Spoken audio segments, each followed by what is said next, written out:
Alright guys, welcome back. WCS Premier League. Let's get into the game. It started back up. Of course, Minigun versus Fenix, a very important match here. Hopefully Phoenix's lag situation has been fixed. Of course, a very important game here. Phoenix must, Minigun must win to stay alive in the Premier League. And right now, trying to secure this third base, has plenty of Colossi over here. There's a scan from Fenix. Phoenix is distracting his opponent with a small force over by Minigun's third, but there's a huge Doom drop, 3 medevacs. The Observer spots it. Oh. Observer spotted it. Minigun sending the Stalkers back to the main. Oh, and this could be disastrous for Phoenix. So Stalkers have Blink. If Minigun could play a trap.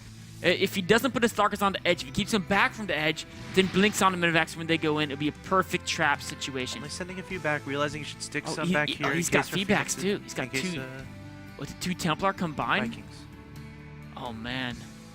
Feedback now, the medevacs are out of vision now, so I'm a little bit concerned. I'm not sure why he doesn't move that Observer. Yeah, Observer should go up a little higher. Just a spot. Again, the Zealots were cleaned up. And he's walling off his Templar from the top of his base with gateways, which could be disastrous if the Templar needs to move top. Okay, now he's moving him a little closer. There's a scan. There's a Widow Mine. Very close. The drop's being activated. The Observer sees it. Minigun moves.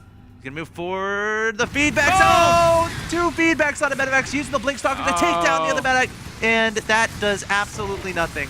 Great move there from Minigun. Oh man, I mean, he hurt a photon cannon. Wow. He hurt the photon cannon, lost 30 food, 3 full medevacs. A total disaster for Phoenix. That's what happens when the Observer sees the drop. Yeah, it's something that you got to be so careful as a Terran player. You know, some Terran players will sneak in with the medevacs, and then, but at a point you have to make a decision. Do I go for it or I back up? That time Phoenix says like, all right, I'm going for it, but Minigun was ready and waiting. Does he have Storm? No Storm yet. Okay, he has a lot of high Templars here, so I guess just using those for feedbacks. I don't think he has Storm.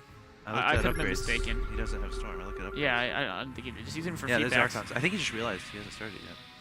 There it is. Storm just started. So he just realized he hasn't started just yet, going straight for this 4th base. And another scan going down onto this army. We have a little bit of a drop here at the 3rd base of Minigun. Phoenix trying to get close with those Vikings, trying to get that damage done. It's a very hard map to engage this base on Akalon Ways, because there is a pretty narrow choke that you never want to go through.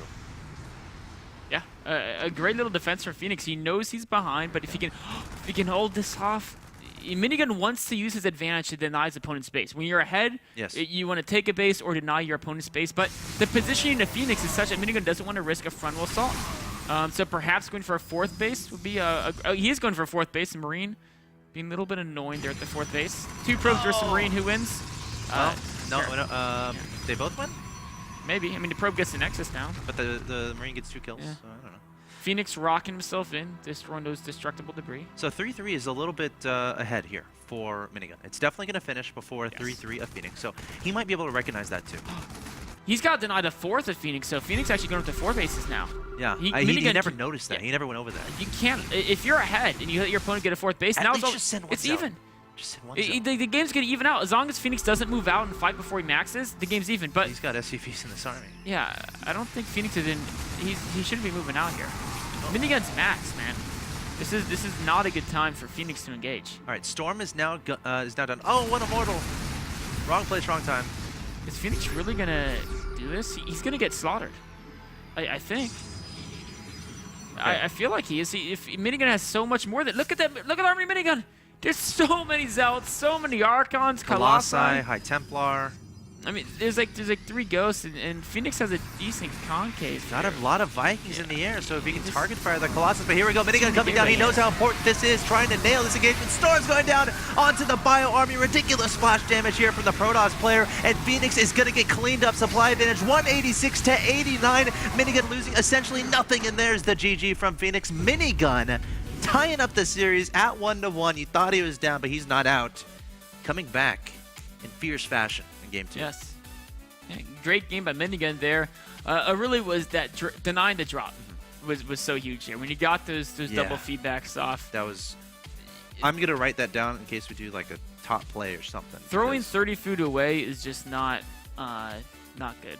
Yeah. At this level of play, if you throw 30 food away for nothing, it's almost. There it is. I mean, it's not the entire game. Like Phoenix could have turtled it out and tried to make a comeback, but it's big enough that you're severely behind, and you're going to have to play very well to try to make that comeback. And I think that may have frustrated Fenix a bit, and he moved out for that attack, and this.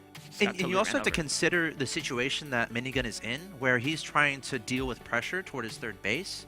So not only does he have to, first of all, identify that those medevacs are there, he has to make sure he has enough army to defend that potential counterattack, and only send the necessary units to that main base. That's exactly what he did. The 2-Eye Templar turning into an Archon, and of course, the Stalkers, he's got 3 blinking underneath the medevacs and trying to get that damage done to the medevac. So really nice play there from Minigun to take out Fenix in game 2. That being said, we got a tie series. We do 1-1 here. Fenix really loves the drop play. We saw that game 1, he really was able to make that work for him, especially with the Widowmine drops. But in that last game, he queued up, I think, 5, 6, 7 drops throughout that game, but not one of them did a lot of damage. I mean, some of them traded okay, but there was a disaster drop we saw with the feedbacks, and even the other drops, they were defended very well. And that's going to be the key to see who wins game number 3. It's, how much damage are these drops going to do?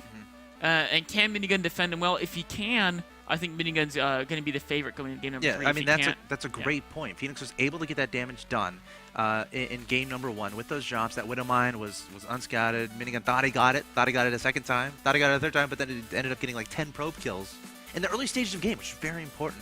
And then Minigun lost all the momentum in that game. Fenix able to take additional bases, again, keep up with his upgrades, all while applying pressure here and there, keeping Minigun on his toes.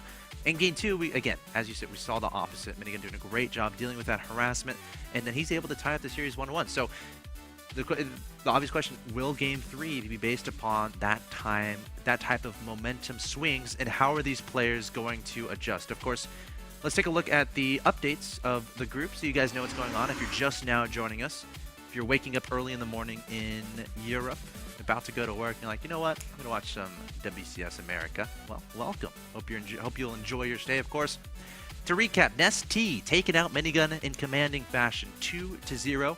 After that, we saw Apocalypse 2-0 Fenix pretty convincingly. And then in the winners match, Nest-T dismantling Apocalypse 2-0, showing he is going nowhere but to the round of 16, taking the 4-0 sweep of the group, advancing in first place. Of course, Apocalypse is currently awaiting the winner of Minigun versus Fenix, and they are tied 1-1 right now, of course.